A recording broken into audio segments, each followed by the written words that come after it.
வந்து சென்னா மசாலா பூரி. சென்னா மசாலா எப்படி பண்ணலான்றதை பார்க்கலாம். முதல்ல நான் எண்ணெய் ஊற்றிக்கிறேன். சிம்பிள் மெத்தடில் தான் நான் பண்ண போகிறேன். நிறையா பொருள்கள்லாம் சேர்க்கலை. இதில் வந்து நான் சோம்பு போட்டுக்கிட்டேன்.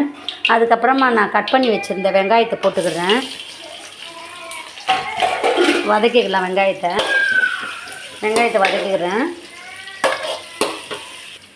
கருவேப்பிலை போட்டுக்கிறேன். இஞ்சி பூண்டு பேஸ்ட்டு போட்டுக்கிறேன். தக்காளி, உருளைக்கிழங்கு அதையும் போட்டுக்கிறேன்.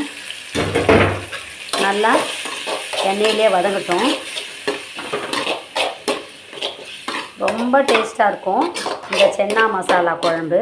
நான் உருளைக்கிழங்குலாம் போட்டு செய்கிறேன். ரொம்ப டேஸ்ட்டாக இருக்கும். கறி குழம்பு மாதிரியே இருக்கும். நான் இப்போ இந்த மசாலாவுக்கு மட்டும் நான் உப்பு போட்டுக்கிறேன். ஏன்னா சென்னா அந்த ஒரு கொண்டைக்கடலை மூக்கல்ல வேக வைக்கும்போது உப்பு போட்டு வேக வச்சுருக்கேன். அதனால் இதுக்கு தேவையான உப்பு மட்டும் நான் போட்டுக்கிறேன். கொஞ்சமாக போட்டுக்கிட்டேன். இப்போ இதுக்கு வந்து சிக்கன் 65 மசாலாத்தூள் போட்டுக்கிறேன். கொஞ்சமாக கரம் மசாலாத்தூள் போட்டுக்கிறேன். தனியாத்தூள் கொஞ்சம் போட்டுக்கிறேன். ஜீரகத்தூள் கொஞ்சம் போட்டுக்கிறேன். நல்லா மிக்ஸ் பண்ணி விடுவோம்.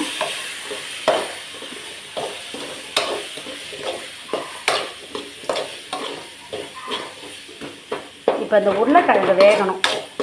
நான் வந்து மூக்கல்ல வந்து சென்னாவை வந்து ஊற வச்சு வேகவே வச்சிட்டேன். உப்பு போட்டு வேக வச்சு தான் ரெடியாக வச்சுருக்கிறேன். இந்த உருளைக்கிழங்கு வேகட்டும். நம்மளுக்கு காரம் வேணுன்னா கொஞ்சம் காரம் போட்டுக்கிடலாம். இப்போ நான் வந்து இதில் தேங்காய் கொஞ்சம் போட்டுக்கிறேன். அரைச்ச தேங்காய் எல்லாம் போட்டு வேக வைப்போம். முதல்ல இந்த உருளைக்கிழங்கு வேகட்டும். அதுக்கப்புறமா நம்ம அந்த சென்னாவை போட்டுக்கிடலாம். நான் வேக வச்ச சென்னாவையும் போட்டுவிடுறேன்.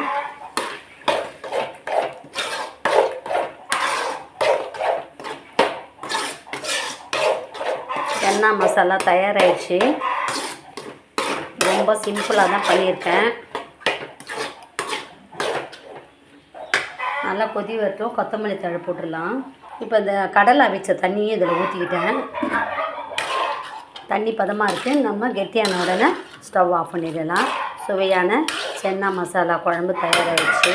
அடுத்தது நான் பூரி செய்ய போகிறேன். இன்றைக்கி பிரேக்ஃபாஸ்ட் வந்து சென்னா மசாலா பூரி தான். பூரி செய்ய போகிறேன். மாவு எடுத்துக்கிட்டேன். கொஞ்சமாக பால் ஆட் பண்ணிக்கலான்னு பார்க்குறேன். கொஞ்சமாக ரவை கொஞ்சம் போட்டுக்கலான்னு பார்க்குறேன். அப்போ பூரி நல்லா உப்புசலாக வரும். கிறிஸ்பியாக நல்லாயிருக்கும் சாப்பிட. நம்ம இப்போ கொஞ்சம் கொஞ்சமாக தண்ணி போட்டு மாவை நல்லா பிசைஞ்சு வச்சுக்கிடுவோம். அதுக்குள்ளே பாருங்க சென்னா மசாலா தயாராகுது. இது பூரி நல்லா உப்புசலாக வரணுன்னா கொஞ்சம் நல்லா அழுத்தமாக பிணைஞ்சிக்கோங்க மாவை. ரொம்ப தண்ணியாக வேண்டாம், ரொம்ப கெட்டியாக கரெக்டான பதத்தில் நான் பிணைஞ்சி வச்சுருக்கேன். இது நல்லா அழுத்தி பிணைஞ்சிக்கிட்டிங்கன்னா பிசைஞ்சு வச்சுக்கிட்டிங்கன்னா உங்களுக்கு பூரி வந்து நல்லா உப்புசலாக வரும். சென்னா மசாலா தயாராகிடுச்சு. நான் வந்து கொத்தமல்லி தழை கொஞ்சம் கொஞ்சமாக கட் பண்ணி போட்டுக்கிறேன். இதை அப்படியே கட் பண்ணி போட்டுக்கலாம். நல்லா அழுத்தமாக பிசையும் போது மாவை அழுத்தமாக பிணையும் போது அந்த பூரி நல்லா சாஃப்டாக இருக்கும். அதோட நல்லா உப்புசலாக வரும். அதனால தான் பூரிக்கு மாவு பண்ணியும்போது நல்லா அழுத்தமாக பிணைக்கணும்.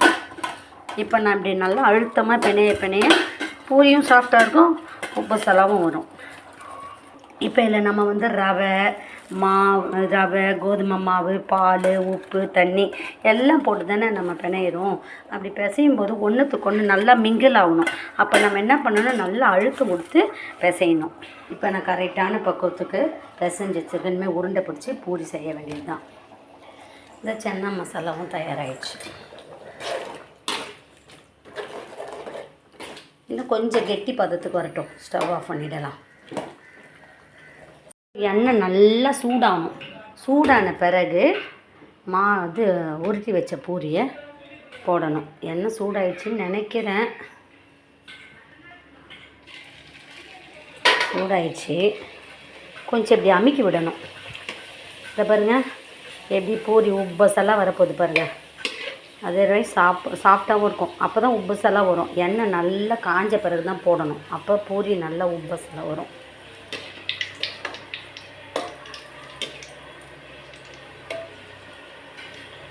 இன்னும் எல்லா பூரியும் போட்டு எடுத்துக்க வேண்டியது.